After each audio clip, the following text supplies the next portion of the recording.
El trabajo sexual, la prostitución, es una realidad del país. Muchas veces, la mayoría de las veces, la prostitución se realiza en lugares que son realmente una violación a todos los derechos. No hemos logrado como sociedad reconocer que el trabajo sexual puede ser una actividad independiente, autónoma, que requiere la protección de la autoridad para que se dé respetando el derecho de todos. Bajo la bandera de trata de personas se han cometido abusos, se han hecho operativos que han buscado siempre víctimas, asumiendo que cualquier persona que se dedique al trabajo sexual es una víctima. Es hora de abrir el debate. De eso hablaremos hoy en México Social.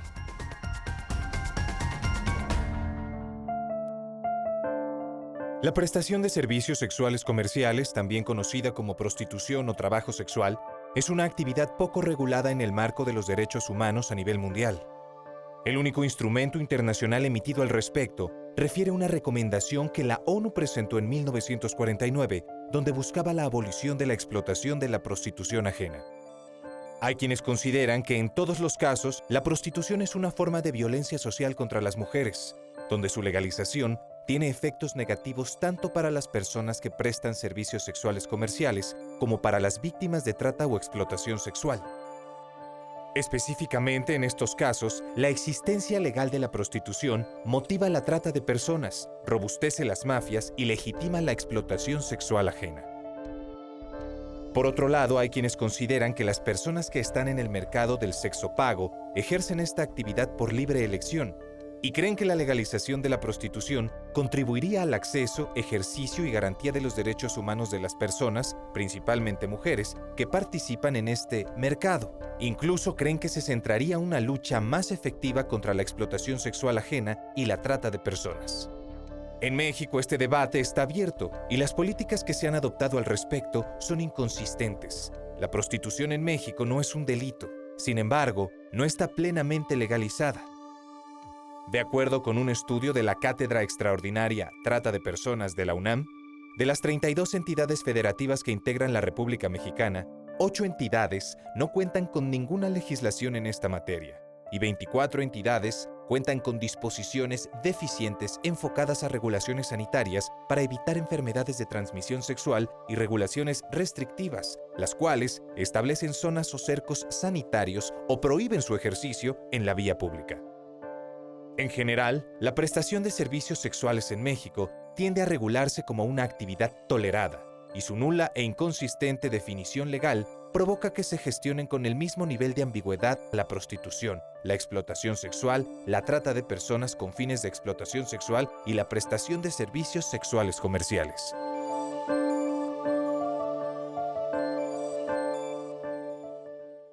Pocas palabras generan tanto escozor, tanto parpadeo en todos los individuos como la palabra prostitución. Por muchas razones, esta palabra trae atrás cargas morales, de visiones de lo humano, de divisiones del sexo, de visiones de cómo debemos relacionarnos. Y por eso es muy importante hablar sobre estas palabras, mostrar la carga que está atrás y los efectos que tiene en la vida de muchas personas que por distintas razones deciden hacer de su actividad en esta ciudad como en otras de la prostitución. Por eso me da mucho gusto tener nuevamente en el estudio a Marta Lamas, una querida amiga que ha dedicado muchos años a revisar, a pensar esta realidad de que la prostitución que lleva a que muchas personas encuentren en esta actividad una manera de sustento, una manera de vivir la vida, pero por otro lado es un concepto que tú has documentado, ha tenido una enorme carga histórica, incluso ha variado. Y antes de entrar a las consecuencias de política pública que tiene la actual noción que está vigente en esta ciudad como en otras, haznos un recuento, ¿por qué la palabra prostitución trae esta carga social, individual? ¿Cómo ha variado en las últimas décadas?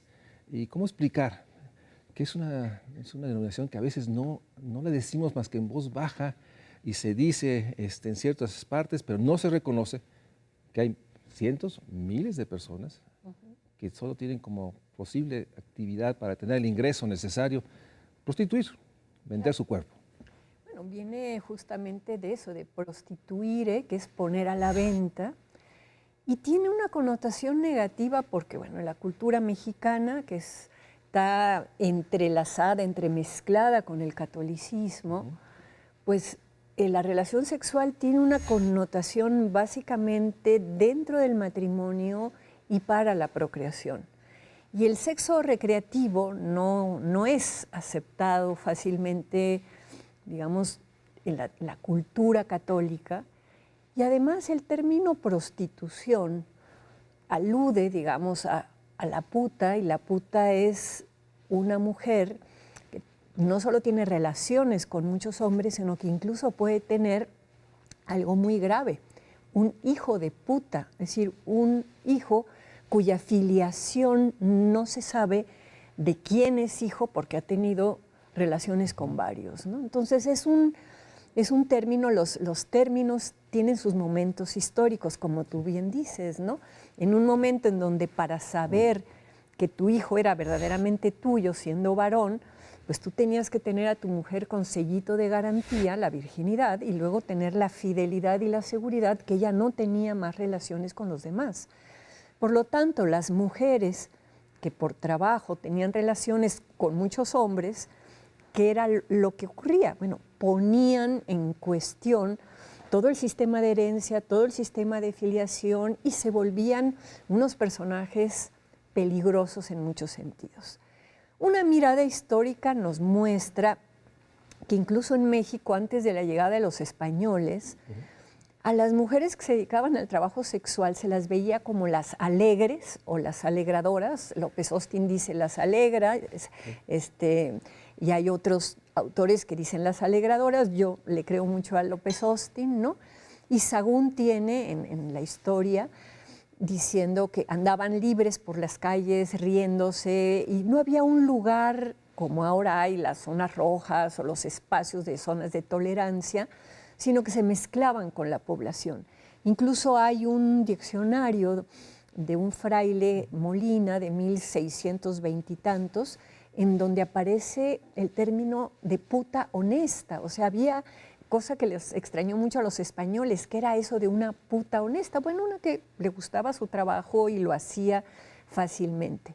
Pero va a ser con la colonia y va a ser con la llegada de los españoles, en un momento en donde además la Iglesia Católica tenía un poderío fuertísimo, en donde esta reglamentación de ver la prostitución como el menor de los males en una sociedad, para que los hombres, a quienes se consideraba que tenían una sexualidad muy impulsiva, ¿verdad?, pudieran desahogarse sin afectar a sus santas esposas en la calle, en la casa. Entonces, es bien interesante. Hay un trabajo de Ana María Atondo que estudia toda la época de la colonia y va viendo cómo al principio llegaron muchísimos hombres y entonces hubo que traer mujeres que les pudieran dar servicio sexual. Y luego resultaba que la propia trabajadora, a mí no me gusta hablar de prostitutas, me gusta hablar de trabajadoras, le era regenteada o por la mamá o por el marido, y era una especie de prostitución familiar que hubo, ¿no? Y que va a ser hasta ya cerca del 18, en donde se va a ir mucho más a la calle, a las vinaterías, a las pulquerías, a buscar los clientes.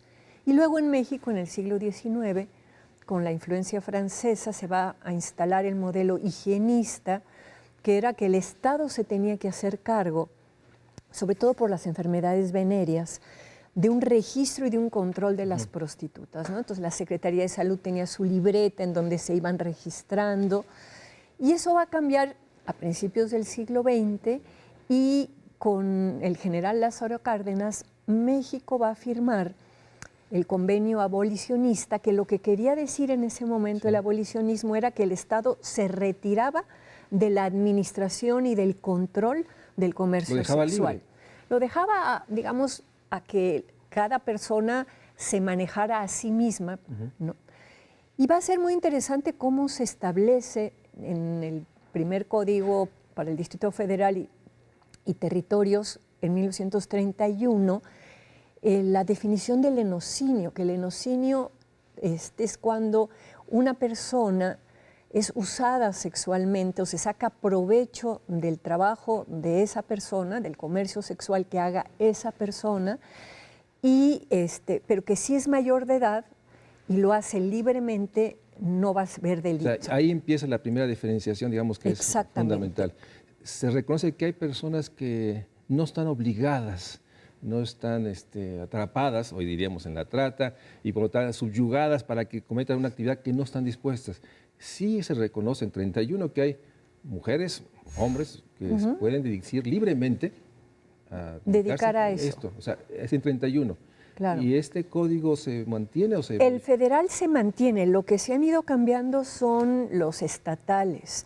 Y ha habido toda una serie de cambios legales últimamente, bueno, del 2004, 2007, 2009, para ampliar el delito del lenocinio y justo para confundir lenocinio y trata, ¿no? Porque el lenocinio originalmente era el que sacara provecho del trabajo de una persona. Pero regresando a tu pregunta de por qué da tanta cosa, bueno, es decir, las mujeres en México y en América Latina y en muchas partes, en términos simbólicos, estamos divididos en las decentes y en las putas. Y putas no es solamente la que cobra. Puta puede ser una mujer que tiene muchas relaciones, ¿no? Digo, muy legalmente, muy monógamas sucesivas si quieres, ¿no? Pero puta es un epíteto que se usa contra las mujeres para controlar su erotismo, su sexualidad, para forzarlas de repente, te voy a decir que eres una puta si no haces tal cosa. Entonces, hay una connotación... Hay una carga enormemente agresiva de lo mexicano. Muy agresiva. Y fíjate, hay un investigador del CIDE, Gustavo Fondevila, que hizo una investigación interesantísima sobre cómo los juicios morales funcionan en los jueces sin darse cuenta y cómo muchas veces los jueces se apartan de la norma cuando en ellos hay una idea moral sobre algo y, digamos, se acercan más a lo que la sociedad considera. Y para hacer este análisis, él tomó el tema de la prostitución y analizó.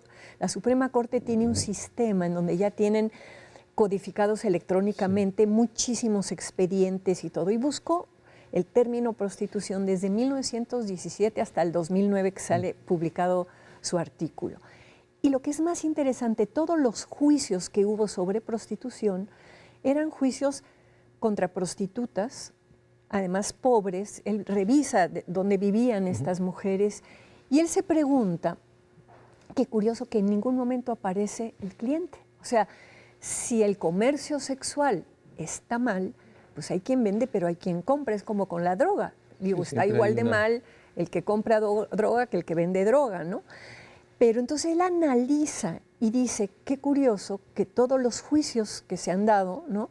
Se han dado contra prostitutas y prostitutas además pobres, como si no existieran las prostitutas ricas a las que no se persigue públicamente ni legalmente y como si no existieran quienes van con las prostitutas, las los colgar, clientes. como podrían llamarles algunos, ¿no? Y fíjate, en español no tenemos en México una palabra como el John o el trick que se usa para decir el cliente de la prostituta. Tú dices cliente y puede ser el cliente de una lonchería o el cliente de una zapatería, ¿no? Se habla a veces de putañero cuando un hombre sistemáticamente acude al servicio sexual, ¿no? Se dice que es un putañero, pero es muy castizo, casi no se usa en México, ¿no? Aquí hablamos de prostitutas, de putas o de chicas o de pirujas o de las del talón. Hay muchísimas maneras para hablar de ellas, ¿no? Y de clientes del otro lado. Vamos a un corte y regresamos para seguir hablando de la prostitución, de la trata de personas, la realidad de que sigue siendo un término que transmina esta enorme realidad de que no se acepta que el sexo, el cuerpo, puede ser un activo de cualquier ser humano y que tiene la libertad, cuando es adulto, de poder intercambiarlo. A veces no, como nos dice Marta Lamas, por dinero, simplemente la libertad de ejercer su sexualidad abiertamente. Pero aún esto está cargado de un enorme señalamiento que lamentablemente no lo hace la sociedad, lo hace el gobierno o funcionarios de muchos gobiernos. Vamos a un corte y regresamos. En México, cada entidad federativa tiene la potestad de regular lo relativo a la prestación de servicios sexuales comerciales de manera diferenciada. Esta legislación se caracteriza por las contradicciones que generan sus disposiciones, que mayoritariamente la regulan como una actividad tolerada sobre la que deben considerarse medidas restrictivas tanto para quienes la ejercen como para quienes la consumen. De ahí que se afirme que la regulación de la prestación de servicios sexuales comerciales, cuando existe, es inconsistente.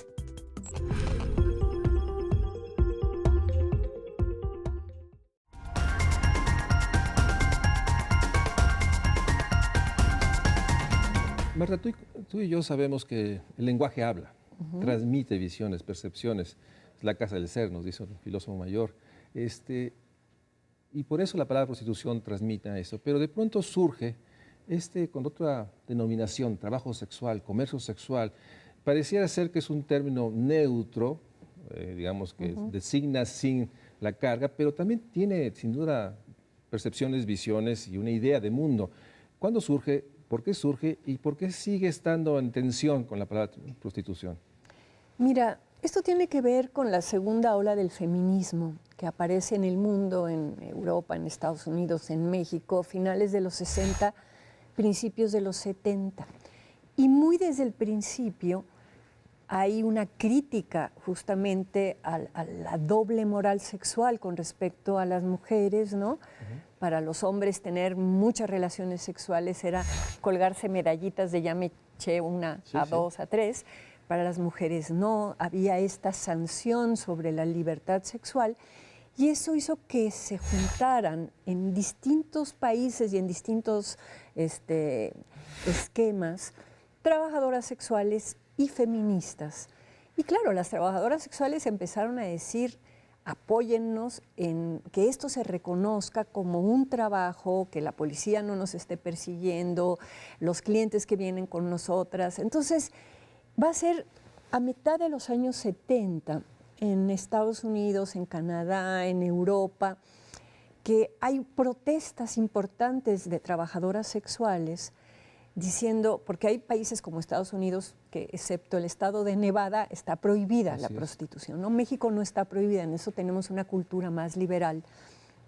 Entonces ellas decían, bueno, ¿por qué se prohíbe esto? ¿Por qué nos tenemos que esconder? ¿Por qué no se puede de alguna manera asumir que es un trabajo? Entonces ahí va a surgir no solamente el término trabajo sexual, sino el Comité Internacional por los Derechos de las Prostitutas, varias organizaciones.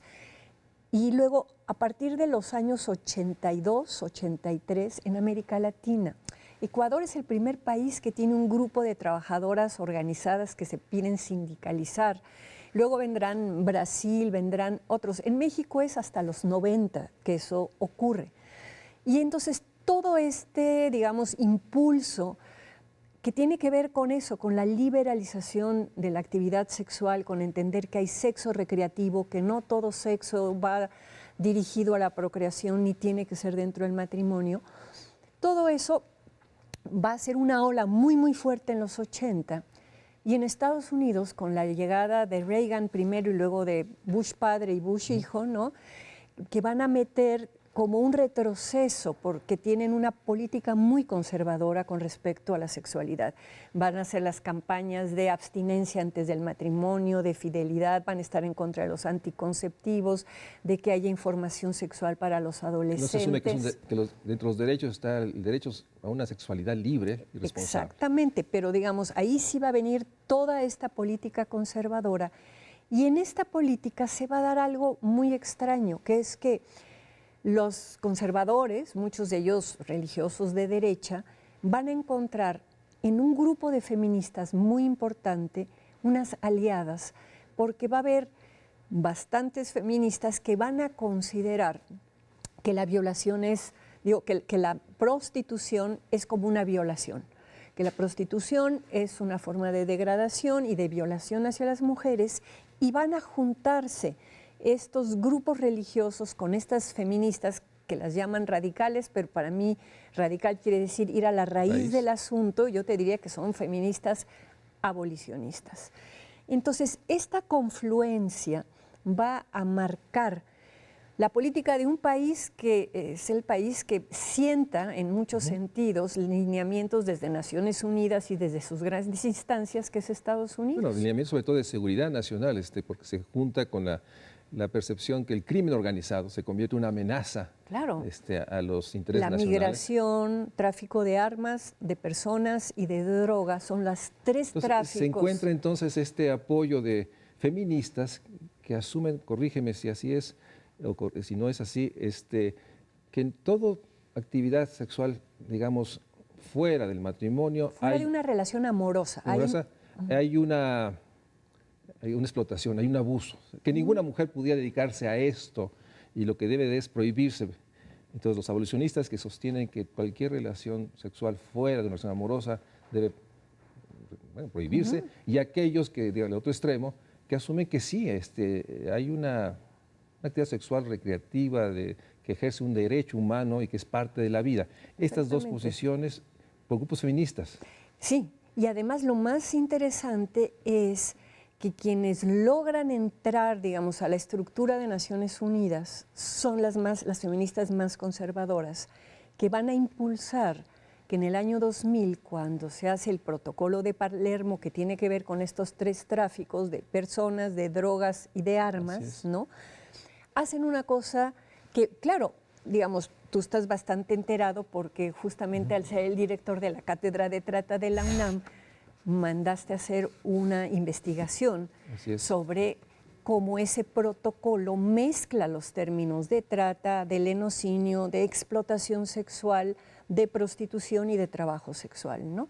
Entonces, el protocolo de Palermo va a condicionar las políticas de muchos países y sobre todo de México, que pues, los tenemos del otro lado de la frontera. No solo condicionar, de hecho el protocolo de Palermo, como muestra el estudio que hicimos desde la Cátedra UNAM, muestra este enorme impacto que tuvo en una de las dimensiones que entremos de lleno. O sea, de acuerdo a este estudio, la ley que surge, la ley mexicana que surge impulsada bajo esta mirada de Palermo, con esta idea de evitar todos los tráficos, sobre todo el de trata, cualquier persona que facilite, cualquier persona que de alguna manera esté cerca de la actividad, es también un delincuente. No, pero además no solo eso, tienes toda la razón, pero no solamente surge con esta cuestión del protocolo y la trata, sino que surge también con el impulso puritano. Es una ley que se hace con el gobierno de Calderón, panista, y que uno de los artículos de la ley de trata, el artículo 40, dice que no importa que la mujer haya consentido a la relación sexual, que ella es víctima. Entonces es una barbaridad en términos de la autonomía y la libertad de las mujeres. Sí, asume que solo hay víctimas y victimarios, o sea, no existe intermedio, una voluntad autónoma, independiente. Y el estudio que hace la cátedra y que nos logra precisar que el Código Penal, las modificaciones dejan abierto esta enorme puerta por donde entra una visión que finalmente sanciona la prostitución. Claro. Sí, la abogada Claudia Torres, que fue la que lo llama ambigüedades y complejidades de la ley de trata y dice que es un régimen que está hecho con tal cantidad de ambigüedades que hacen muy difícil que lo que siempre ha sido la ley en México, y es que la libertad para, si tú quieres en lo individual, cobrar por servicios sexuales, lo puedas hacer. Entonces ataca, digamos, al trabajo sexual la ley de trata. Esa es una de las conclusiones más interesantes de este trabajo que publicó la cátedra. Y lo más interesante es cómo esto que pasa tiene dividido al movimiento feminista. Las feministas que pensamos que hay que defender los derechos laborales de las mujeres que se dedican, mujeres y hombres, porque también hay hombres, al trabajo sexual, y las que dicen que hay que abolir. Ahí el término abolicionismo cobra un sentido distinto del que tuvo en el siglo XIX cuando se funda el abolicionismo en Inglaterra por Josephine Butler, ¿no? Entonces, ahora tienes incluso entre los defensores de derechos humanos una escisión, y tienes Amnistía Internacional que en agosto del año pasado saca una declaración buenísima diciendo que hay que defender los derechos humanos de las personas que se dedican al trabajo sexual y que hay que entender que hay distintas formas de realizar trabajo sexual y que puede haber personas que voluntariamente quieran hacer ese trabajo. Y hay ahora muchísimos defensores de derechos humanos que dicen qué horror cómo Amnistía Internacional saca esa declaración. Bueno, Amnistía tuvo que hacer todo un proceso interno muy complicado porque en muchos de los defensores de derechos humanos hay también una mirada abolicionista. El abolicionismo ha desarrollado, Mario Luis, un discurso que provoca pánico moral. O sea, es horrible todo el trabajo sexual, todas son secuestradas, todas las obligan a tener no sé cuántos clientes. Se olvidan de que hay clases sociales en el trabajo social, en el sexual, que hay, digamos, chicas que no les va tan mal, que ganan su dinero, que son capaces de pagarse una carrera universitaria, que luego se pueden casar. Es decir, pintan un panorama sin matices, en donde todo es negro, malo y espantoso, y hay que rescatar y salvar a todas las víctimas. Déjame hacer un corte, porque ahí tenemos que mencionar el tema del trabajo, del mercado del trabajo, la realidad de que las opciones de tener un ingreso digno, las opciones para que una mujer pueda realizar su vida como ella decida, son muy restringidas. Entonces, esta actividad laboral también refleja una realidad de los mercados de trabajo de las mujeres, y que lleva a digamos, a no mencionarlo, simplemente asumir que toda mujer que está usando su cuerpo para tener un beneficio, ¿cierto, no? Es una mujer que debe ser rescatada, porque atrás de eso hay una injusticia, una explotación, un abuso. Una degradación, un horror. Una degradación moral, incluso personal. Y hay que rescatarlas, y no se asume que puede ser una actividad totalmente razonada, pensada, costos-beneficios, y que puede tener espacios de dedicarse en la mañana o días a la semana y tener otras actividades. No es un asunto que marca. Vamos a un corte y regresamos para que nos hables de esta realidad de la parte de los ingresos finalmente, ¿no? De las oportunidades de las mujeres. Vamos a un corte y regresamos para seguir hablando de esta escisión, esta visión que hoy se confronta, pero que lamentablemente dejó en pie una estructura jurídica en la cual permeó esta noción que sanciona cualquier actividad que tenga que ver con el cuerpo, y que bajo la bandera y la enorme realidad de que sí hay sin duda la trata de personas, sí hay evidencia clara que hay niños, niñas, y lo digo en términos claros, que no son adultos, que son obligados a actividades que van contra su dignidad, sí requiere todo el peso del Estado, pero de ahí a sancionar las actividades del cuerpo, cuando es una acción autónoma, responsable, sancionada, pues estamos generando un abuso enorme. De eso hablaremos regresando del corte. De las 32 entidades federativas que integran la República Mexicana, 8 no cuentan con ninguna legislación en esta materia. Baja California, Campeche, Chihuahua, Estado de México, Jalisco, Michoacán, Quintana Roo y Yucatán. 24 cuentan con alguna disposición en esta materia. Aguascalientes, Baja California Sur, Chiapas, Coahuila, Colima, Distrito Federal, Durango, Guerrero, Guanajuato, Hidalgo, Morelos, Nayarit, Nuevo León, Puebla, Oaxaca, Querétaro, San Luis Potosí, Sinaloa, Sonora, Tabasco, Tlaxcala, Tamaulipas, Veracruz y Zacatecas. De estas 24 entidades federativas, 17 utilizan el término prostitución para regular la prestación de servicios sexuales comerciales. 5 utilizan el término sexoservicio para regular la prestación de servicios sexuales comerciales. El Distrito Federal utiliza 2 términos, prostitución y trabajo sexual, para regular la prestación de servicios sexuales comerciales en diferentes legislaciones. Querétaro utiliza el término trabajo sexual para regular la prestación de servicios sexuales comerciales. En 8 entidades federativas no definen la prestación de servicios sexuales comerciales. En 16 entidades federativas se define la prestación de servicios sexuales comerciales. 10 la refieren como una actividad sexual ejercida a cambio de una remuneración económica, y 6 consideran esta actividad como un medio de vida o de subsistencia.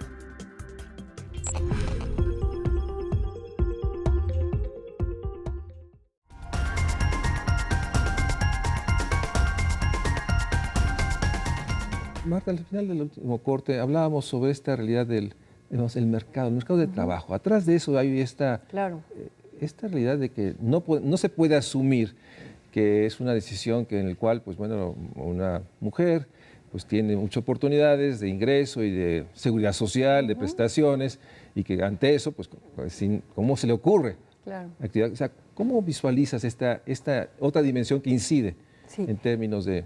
Mira, habría dos cosas, Mario Luis. Una es preguntarnos por qué el trabajo sexual es el trabajo mejor pagado que pueden conseguir las mujeres de acuerdo a su nivel educativo, a su formación, a su juventud. Entonces tú encuentras una mujer que no ha terminado la primaria y que puede conseguir trabajo de afanadora o limpiando oficinas en estas compañías de outsourcing, ¿verdad? Ganando salario mínimo o trabajo sexual. Y la pregunta de por qué es el trabajo mejor pagado es una gran pregunta que todavía los economistas no han podido responder. Hay un análisis de una filósofa y economista que se llama Debra Satz que dice que analizar el mercado del sexo nos lleva a darnos cuenta que hay mercados inocentes y mercados nocivos. El mercado de las verduras es un mercado inocente.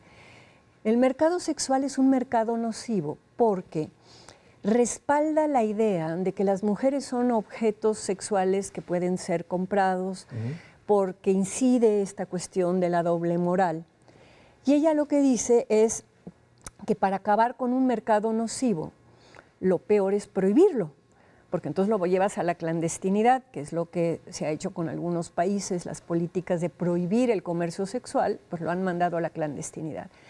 Para acabar con un mercado nocivo, lo que tienes es que modificar las condiciones que dieron pie a ese mercado, y eso me regresa a lo que tú decías. Es decir, en una sociedad como la nuestra, que no tenemos una seguridad social universal, donde no hay seguro de desempleo, donde hay una precariedad, donde hay que una mujer entre trabajar 8 horas más las 2 horas de transporte para llegar al lugar y las 2 horas de regreso, ¿verdad? Y ganar salario mínimo 70 pesos al día, o trabajar jueves, viernes, sábado y domingo en la noche y echarse en cada una de esas noches 2,000, 3,000 pesos, ¿verdad? Digo, ¿dónde está la opción? Es decir, ¿qué se espera? Es decir, para muchas mujeres elegir el trabajo sexual es elegir el menor de los males. Sí.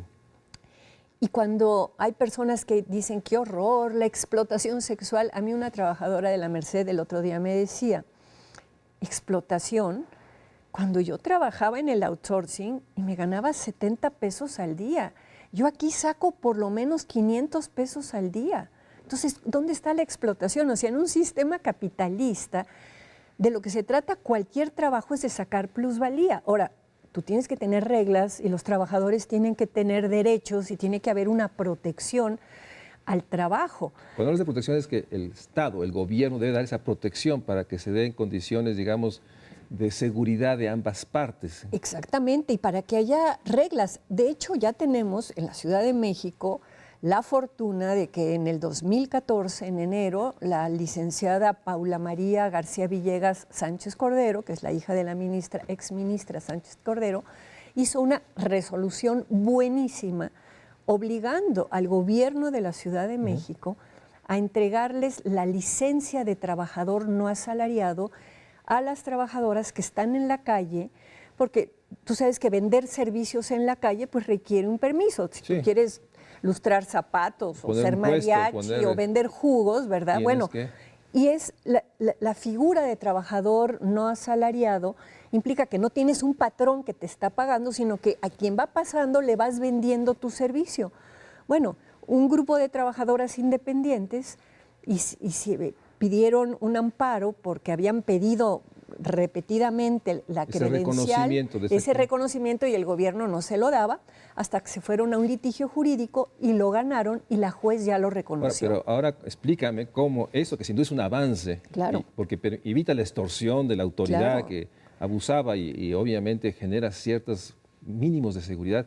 Por otra, es una ciudad que ha sido mencionada y ahora es referente de que hay estos operativos en que de pronto llega la Procuraduría o una área de la Procuraduría, entra a un antro, por lo general antros que no son en las zonas, digamos, de alto ingreso, ¿no? Digamos, claro, aquí en la Condesa, la Roma, no, son antros siempre en las periferias, y dice, de inmediato dice, se rescatan víctimas, y ahí parece que permea la otra noción que toda actividad en esas instalaciones es una actividad de explotación, de abuso, de trata.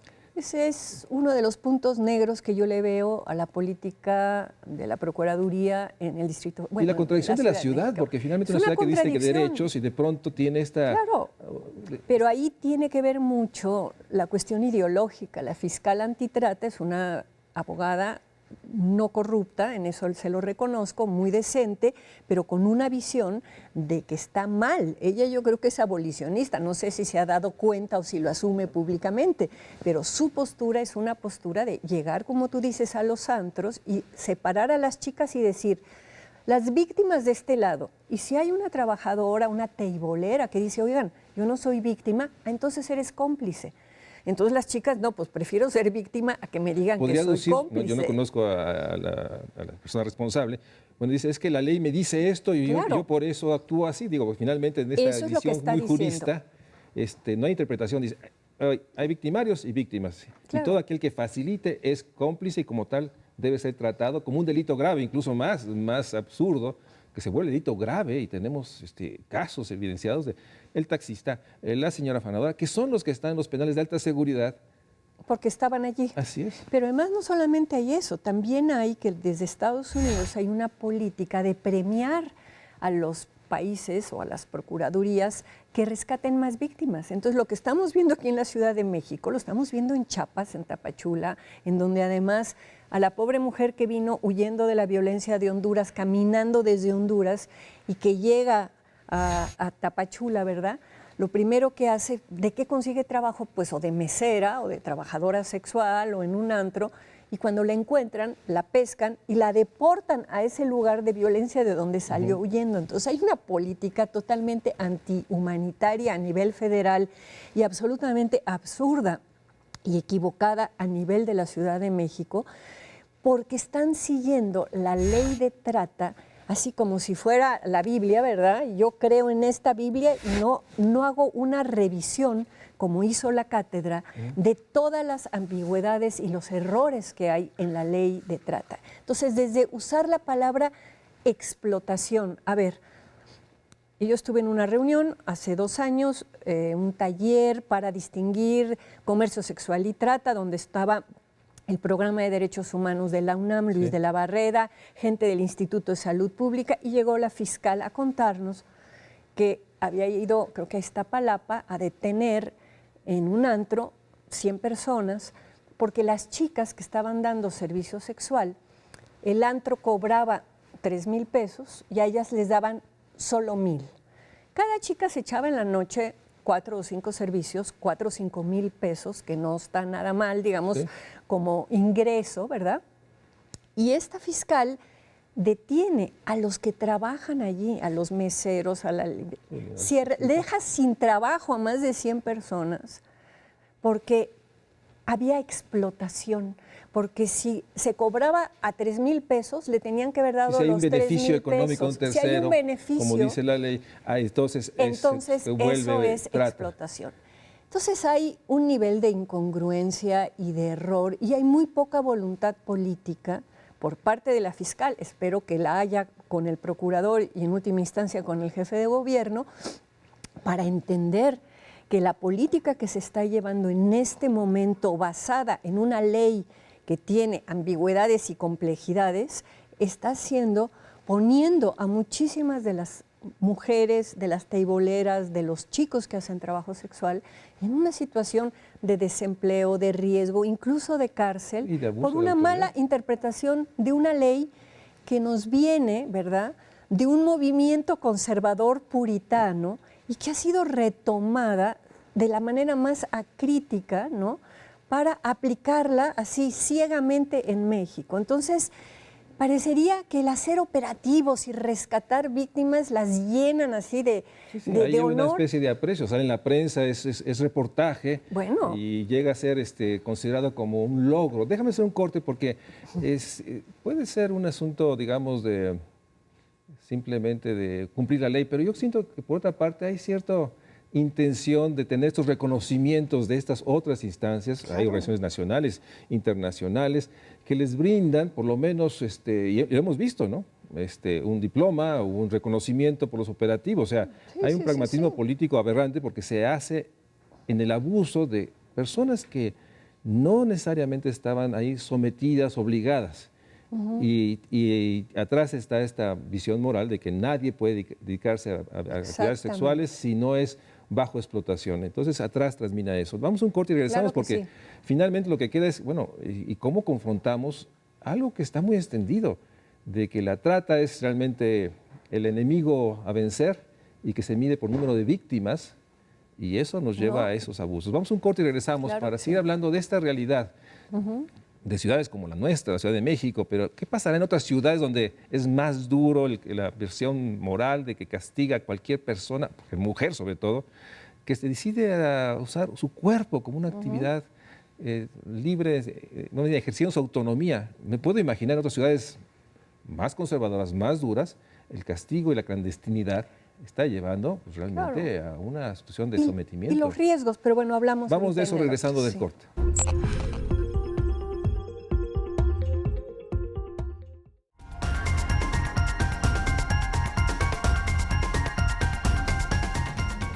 Yo sigo sin entender esa contradicción de la ciudad que es una contradicción. Tiene expresiones de libertad, yo digo que son ejemplares en el país, y por otra parte mantiene esta visión punitiva de todo trabajo sexual. Pero por otra parte, la realidad es de que sí ha generado un impacto. O sea, se han ido al clandestinaje, me imagino, y guarda de desempleo, hay gente que está en las cárceles, y bajo el festín de medios, que siempre sale la nota, asumiendo que todos son víctimas rescatadas, nadie sabe después qué pasa. Entonces, ¿hacia dónde actuar? O sea, ¿cómo lograr, me imagino, revisar la ley? Claro. Pero revisar bajo qué criterios pondrías tú en la mesa. Yo creo que hay que revisar, retipificar el delito del lenocinio y entender que hay formas de organización del trabajo que no implican lenocinio. Que si 2 chicas o 3 deciden rentar un departamento, la que firme el contrato no la pueden acusar de lenona, que es lo que está pasando. O que si invitan a un hermano o a un amigo a que sea el policía el que cuida por si de repente les toca a un cliente loquito y le empieza a ahorcar, ¿verdad? Y que pide auxilio. Entonces, reconocer formas de organización del trabajo. Separar trata y lenocinio, para empezar, ¿no? Porque obviamente que todas las personas queremos que se acabe la trata y se necesita un trabajo de estrategia, no de operativos a antros, sino de estrategia y de revisar también cuestiones financieras y ver dónde están los grandes tratantes y los que trasladan mujeres a Japón y a otras partes, ¿no? Entonces la lucha contra la trata tiene que seguir de manera más inteligente y sin estos golpes mediáticos de rescates de víctimas y reconocer que una cosa es el lenocinio de aprovecharse en contra de la propia persona, de su trabajo, y otra cosa es cuando esa persona requiere una infraestructura de trabajo. Mira, se quejan mucho de las chicas que están paradas en la calle, en el centro histórico. En la Merced, que se ven las líneas y sale el reportaje, y hay una especie de clamor de que vayan y rescátenlas, o vayan y sanciónenlas. Pero si tú, digo, ahí en la Merced se mezcla también cosas con el narco, con los zetas, con cosas muy complicadas, ¿no? Pero a lo que voy es, si tú no quieres gente en la calle, en otras zonas, en Tlalpan, entonces, permíteles trabajar en locales cerrados. Fue Usurtu el que cerró la posibilidad de las casas de citas, de los lugares, que pueden tener formas de organización semiempresariales como... Y supervisadas y garantizando los derechos de todos. Exactamente, es decir, como un negocio. O sea, tú serías pro en términos de volver a ser permisible con supervisión, con garantía de que no se violen los derechos. Regulación del trabajo sexual, que se vuelvan a abrir lugares que pueden ser controlados por ellas mismas, que formen cooperativas o que puedan ellas trabajar en departamentos.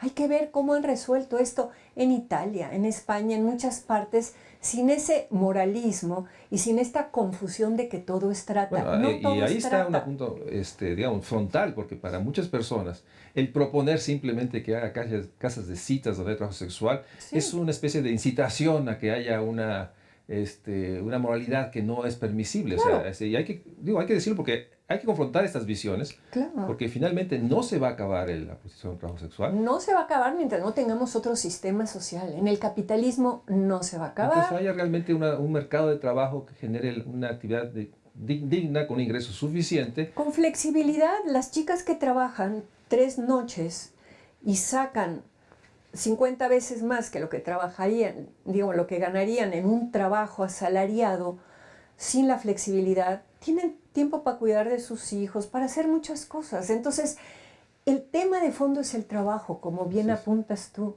Entonces, hay un trabajo que tiene un estigma histórico, que en momentos se ha medio quebrado el estigma histórico, pero que ahí sigue. ¿Cómo le hacemos para quitar el estigma? ¿Cómo hacemos para que se dé en buenas condiciones? Hay muchísimos riesgos. Con todo y todo, en la Ciudad de México no están pasando las barbaridades que están pasando en la frontera con Guatemala. En Chiapas es espantosa la situación, y en otros estados de la República, en donde son los propios policías los que extorsionan, los que violan. Tenemos 6 estados de la República que siguen pidiendo las pruebas de salud, ¿no? Que ya la Organización Mundial de la Salud, el Instituto de Salud ¿Cuáles estados son Pública, estos? no me lo sé de memoria, ¿Alguno? pero están en un documento que tú publicaste además en el 2014 también, ¿no?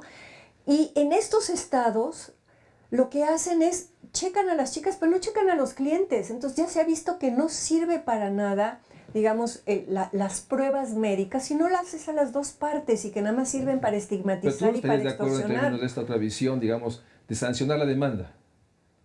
No, yo no. Eso es lo que hizo el gobierno sueco, y a mí me parece un error. Y han tenido consecuencias bastante negras de decir vamos a castigar a los clientes.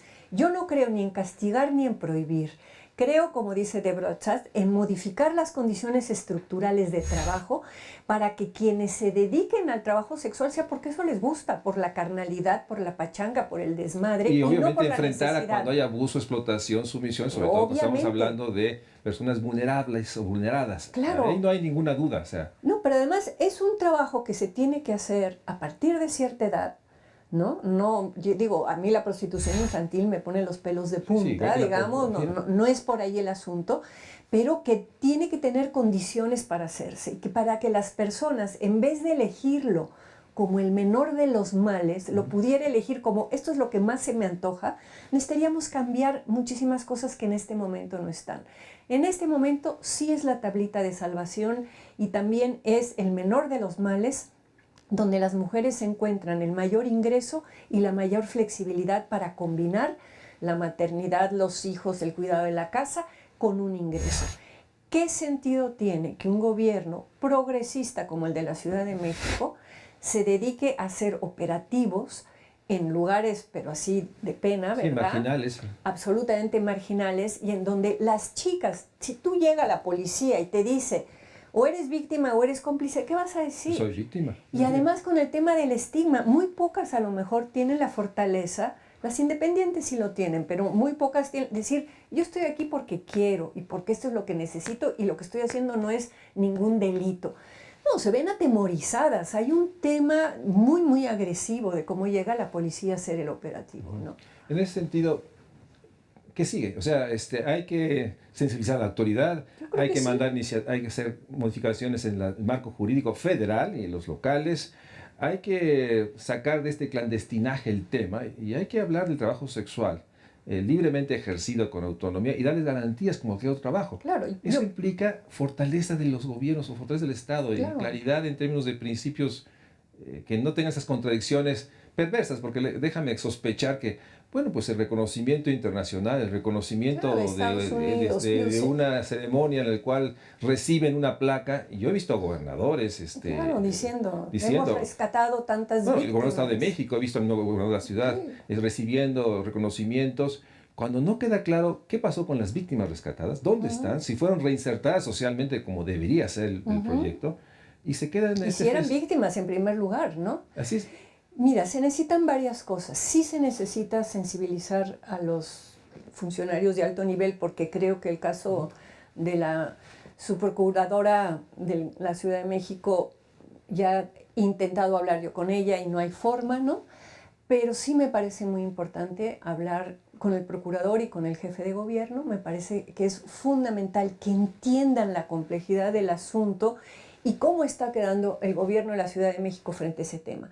También creo que es muy importante hablar con diputados y diputadas para que encuentren la manera de reconocer nuevas formas de organización del trabajo de las propias chicas sin que eso sea utilizado en contra de ellas como una forma de lenocinio. Y me parece fundamental el debate público, y tu programa es parte de este debate público que tendríamos que estar haciendo los ciudadanos y las ciudadanas, ¿no? De decir, ¿quién debe tomar decisiones sobre la vida sexual de una persona? Pues la propia persona. Ya sabrá ella si lo hace por gusto, por dinero, porque no hay de otra. Vete tú a saber. Pero una política gubernamental que no esté reconociendo, para empezar, que en México el trabajo sexual no está penado en ninguna parte. Lo que está penado es aprovecharse del trabajo sexual de las personas. Y ahí está la confusión conceptual del lenocinio, de explotación, sin ver que son formas de organización del trabajo muchas veces que duraron en nuestro país mucho tiempo, y que un señor conservador que se llamó Ernesto Uruchurtu en los años 60 decidió cortar, ¿no? Cortar y meter al clandestinaje con enormes impactos. Con enormes de impactos. Muchos. Esperemos, estoy seguro que con tu presencia hagamos el diálogo, hagamos el debate, pongamos en tensión estas certezas que están llevando a abusos reales, porque sin duda hay seres humanos que deciden libremente. Y que deciden por necesidad. Y por necesidad, y ante las enormes realidades de una economía que no crece, de la precarización de los salarios, de un sistema de seguridad social fragmentado, fracturado, y el mal menor es este. Lo único que tienen para vender es su cuerpo, y uno trabaja con el cuerpo. Y esa es parte de la realidad de un México social que no queremos. Pero por otra parte tampoco podemos aceptar que se filtren visiones o percepciones morales que condenan cualquier actividad sexual o actividad que va contra las morales prevalentes, en términos de que la actividad sexual es algo pecaminoso, que solo puede ser restringida al espacio privado, cuando la realidad la vemos en las calles, en nuestras ciudades, muchos seres humanos, muchos mexicanos, hombres, mujeres, que tienen esta opción, porque es la única opción. Abramos el diálogo, el debate, y yo espero que este programa contribuya. Ojalá las autoridades de la Ciudad de México vean y estén abiertas a debatir, discutir, y esperemos que las comisiones de trata en la Cámara de Diputados y demás se den cuenta de que hay un enorme abuso y que se está, con la bandera de trata, también lastimando mucha gente que no podemos decir que son tratantes y que no se pueden ser tratadas de esta manera, porque realmente refleja la doble moral en la que está atrapado muchos de los derechos en esta ciudad y en nuestro país.